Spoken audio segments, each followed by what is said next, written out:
ராதே கிருஷ்ணா. எல்லோருக்கும் நமஸ்காரம்.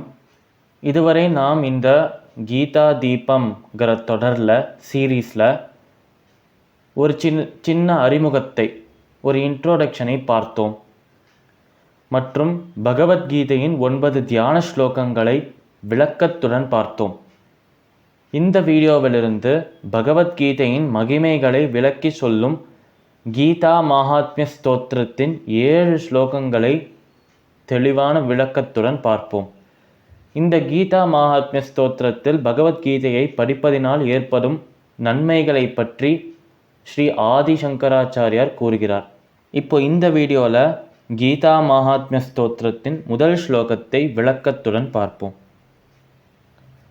கீதா சாஸ்திரமிதம் புண்ணியம் எப்படேத் பிரயதः புமான் விஷ்ணோஹோ பதமவாப்னோதி பயசோகாதிவர்ஜிதः. இந்த ஸ்லோகத்தின் மூலம் ஆதிசங்கரர் கூற வரும் விஷயம், கீதா சாஸ்திரமிதம் புண்ணியம் எப்படேத் பிரயதः புமான். அதாவது ஒரு மனிதன், ஒரு நபர் இந்த பகவத்கீதை என்று அழைக்கப்படும் சாஸ்திரத்தை, மிகவும் அழகான எளிமையான சாஸ்திரத்தை, அனைத்து சாஸ்திரங்களின் சாரமாக இருக்கும் இந்த பகவத்கீதையை யார் ஒருவர் தூய்மையான மனதோடும் மிகுந்த ஆர்வத்துடனும் படிக்கிறாரோ, கவனத்துடன் படிக்கிறாரோ, அவர் விஷ்ணோஹோ பதமவாப்னோதி பயசோகாதி வர்ஜிதா.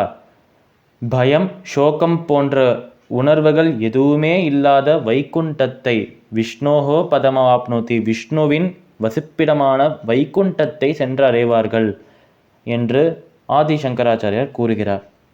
கீதா மகாத்மிய ஸ்தோத்திரத்தின் முதல் ஸ்லோகத்தின் விளக்கம் இதுவே. சமஸ்தலோகாஹ சுகினோ பவந்து.